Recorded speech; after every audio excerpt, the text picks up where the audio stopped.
Allez, je vous retrouve pour l'épisode 2 de la préparation Aerox. Honnêtement, la série a fini de s'arrêter à un épisode, donc on est mal barré. Normalement, il devrait y en avoir 13, hein.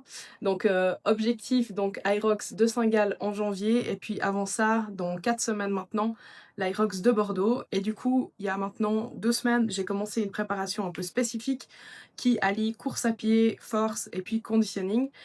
Et du coup, à la semaine numéro 2, donc la semaine précédente, tout s'est passé comme prévu est égal, rien ne s'est passé comme prévu. Voilà, je vais dire ça comme ça. Mais du coup, c'est bien parce que ça va me permettre de parler d'adaptabilité. Donc en gros, ce qui s'est passé, je pense qu'il y a à la fois la saison, parce que je me rends compte que quand j'arrive au mois d'octobre, novembre, j'ai beaucoup plus de tension, de douleur. Enfin, là, j'avais le bassin qui était un peu tendu. Et puis, c'est quelque chose de répétitif carrément chaque année. J'ai l'impression que cette période, elle est un petit peu, transitoire pour l'organisme et du coup, ça m'a demandé un peu de freiner, d'adapter l'entraînement, ce qui est en soi jamais négatif, il faut le dire. Et puis, du coup, ben, ça me permet un petit peu de parler de ce concept d'adaptabilité. Donc, était prévu 3 séances de course à pied, 2 séances de force, une séance de conditioning et puis un jour libre qui pouvait être entraînement ou repos. J'ai pris mon jour libre de repos. J'ai transformé un des entraînements de course à pied en entraînement de natation parce que je sentais que c'était vraiment important que j'allège un petit peu la charge au niveau de musculo-squelettique, on va dire ça comme ça. Et puis, du coup, sur les entraînements de force et de conditioning, j'ai vraiment adapté. Ça veut dire que je suis pas allée sur des charges très lourdes. Et je pense qu'il y a un truc qui est assez intéressant par rapport à ça. Déjà, je pense que le plan parfait est toujours celui qu'on peut suivre dans la durée et du coup ça demande parfois d'être capable justement de s'adapter et de transformer un petit peu ce qu'on fait. Moi j'adore planifier, j'adore avoir cette vision idéale des actions que je dois faire pour arriver à mon goal, mais en fait parfois le corps ne répond pas et il y a un truc que j'ai appris à me dire avec le temps, c'est que mon corps avait toujours raison.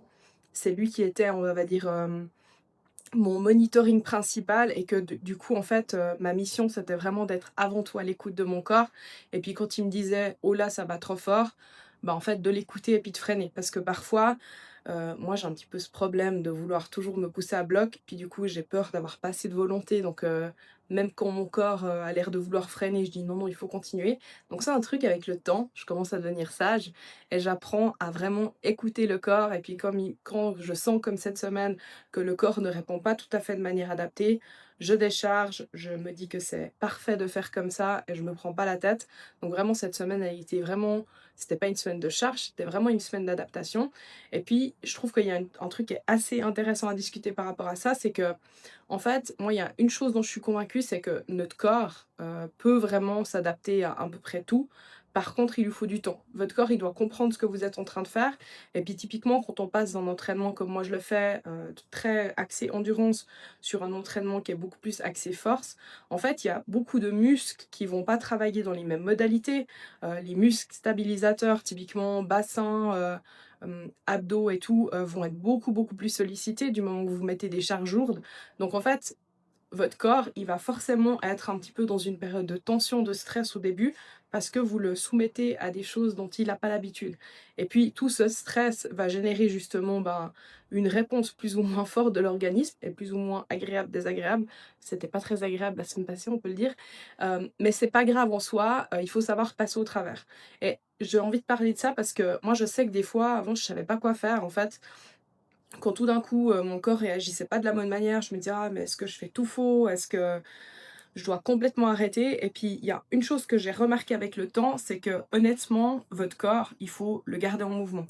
Même quand vous avez l'impression qu'il y a un muscle qui bloque ou quelque chose, la meilleure chose que vous pouvez faire, c'est de bouger, bouger, bouger, bouger. Mais par contre, de bouger de manière adaptée. Ça, c'est important. C'est pour ça que la semaine passée, je n'ai pas stoppé mes entraînements, mais j'ai juste diminué leur charge, leur stimulation, le type d'exercice pour permettre à mon corps de comprendre la direction dans laquelle je veux aller est égale l'adaptabilité, par contre sans le mettre à mal, sans créer des tensions supplémentaires. Donc je trouve que finalement c'est hyper intéressant parce qu'un plan justement comme je dis c'est un peu le principe, il y a plein de choses qui se passent pas comme prévu, mais finalement c'est toujours un peu le challenge de voir dans quelle mesure on est capable d'être assez smart pour savoir comment s'adapter. Et puis ben, typiquement comme je dis là, ben, il y a un entraînement de course en moins. honnêtement, c'est pas la fin du monde. Je sais que par contre, voilà, garder du mouvement, aller marcher, faire de la mobilité, d'autres choses à côté, c'est super positif et puis c'est aussi ça, que ça m'a permis. Ça m'a permis justement de me repencher un petit peu sur, toutes ces questions de muscles stabilisateurs, notamment au niveau du bassin. Parce que typiquement, en fait, en course à pied, les gens qui courent ont souvent des dysbalances au niveau musculaire, avec souvent une sous-utilisation de la chaîne postérieure et puis, une surutilisation par exemple, des quadriceps et puis du coup, ben, ça avec le temps, ça va vraiment créer, bah, des faiblesses au niveau musculaire qui peuvent créer des douleurs de hanches, des problèmes de genoux, énormément de choses. Alors ça en fait, c'est des choses qu'on peut vraiment corriger simplement, en faisant déjà des exercices d'activation avant l'activité pour vraiment aller réveiller un peu ces muscles et puis ça, c'est aussi une chose qui est intéressante à comprendre, c'est que quand on a des tensions musculaires, très souvent, ce qu'on a envie de faire, c'est qu'on a envie de détendre, le muscle qui est tendu.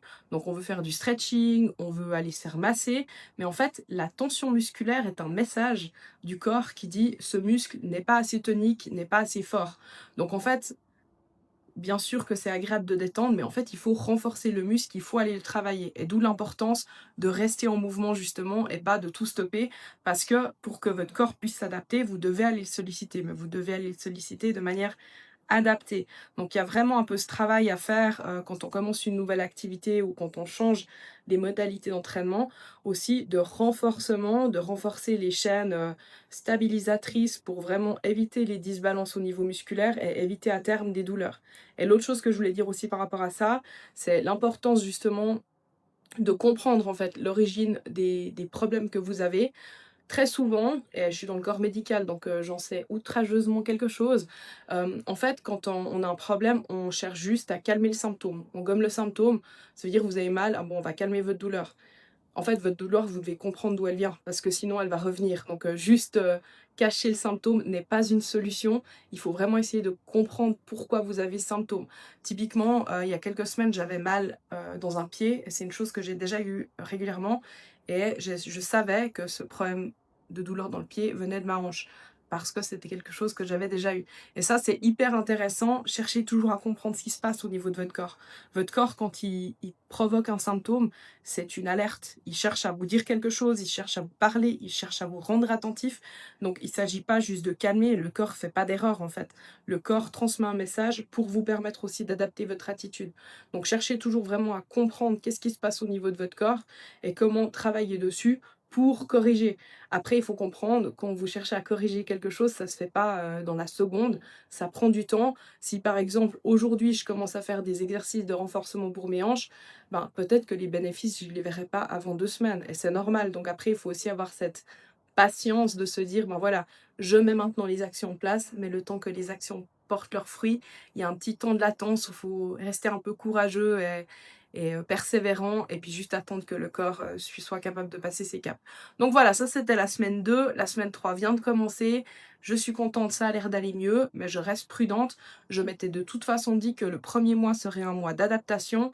Donc je pars du principe que même si j'ai pas, mon plan, idéal avec, une surcharge progressive sur 3 semaines et 1 semaine de deload, mais que si en fait ce 1er mois je patauge un peu en termes d'entraînement, le temps que mon corps comprenne ce que je suis en train de faire, honnêtement c'est pas grave, rien va arriver.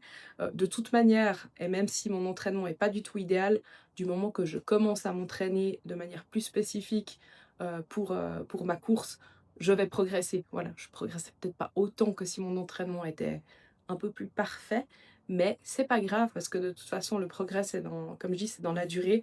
Et puis, comme je disais aussi au tout début, le plan parfait, c'est celui que vous avez la capacité à soutenir et à maintenir.